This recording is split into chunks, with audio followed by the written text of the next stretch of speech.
தென்கிழக்கு ஆசியாவிற்கு பயணம் செய்ய திட்டமிடுபவர்கள் பெரும்பாலும் தாய்லாந்து அல்லது வியட்நாமையே தேர்ந்தெடுக்கிறார்கள்.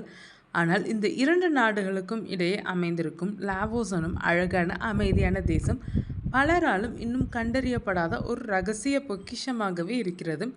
லாவோஸ் மற்ற நாடுகளைப் போல பரபரப்பான சுற்றுலா தலமாக இல்லாமல் மெதுவான மற்றும் எளிமையான வாழ்க்கை முறையை கொண்டிருக்கிறது. இதன் அமைதியே பயணிகளுக்கு பெரும் புத்துணர்வை தருகிறது.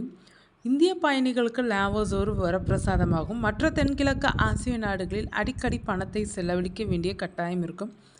ஆனால் இங்கே குறைந்த செலவில் தரமான மற்றும் ஆழமான பயண அனுபவத்தை பெற முடியும். இங்குள்ள சுற்றுலா இடங்களை வெறும் டிக்கெட் போட்டு சென்று பார்ப்பது முக்கியமல்ல, உள்ளூர் கலாச்சாரத்தோடு ஒன்றி போவதே இங்குள்ள பயணத்தின் சிறப்பு. மனிதர்கள் அதிகம் தீண்டாத இயற்கையின் அழகை லாவோஸ் பாதுகாத்து வைத்துள்ளது. இங்கு நீங்கள் தங்குவதற்கு ஒரு நாளைக்கு ரூபாய் 2000 முதல் 3500 வரை செலவு செய்தால் போதும்.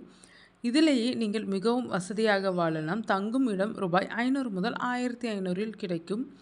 உணவு 500 1000 வரை சுவைத்து மகிழலாம். உள்ளூர் போக்குவரத்து ரூபாய் 300 முதல் 700 வரை செலவாகும். மற்றவைகளுக்கு ரூபாய் 500 முதல் 1000 மட்டுமே செலவாகும். லாவோஸில் இந்திய பயணிகளுக்கான விசா நடைமுறை மிகவும் எளிதானது.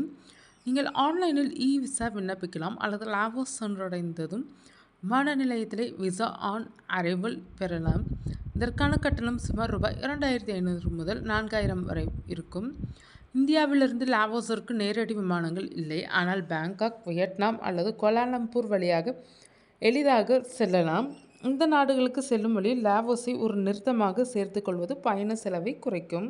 லாவோசன் நாணயம் லாவோ கிப் தற்போது இந்திய ரூபாய்க்கு நல்ல மதிப்பு கிடைக்கிறது. இருப்பினும் பண பரிமாற்றம் செய்யும்போது கவனமாக இருப்பது நல்லது. மார்ச் மற்றும் ஏப்ரல் மாதங்கள் லாவோஸ் செல்ல மிக சிறந்த நேரம் ஆகும். இந்த நேரத்தில் வானிலை இதமாக இருப்பதோடு சுற்றுலா பயணிகளின் நெரிசலும் குறைவாக இருக்கும்.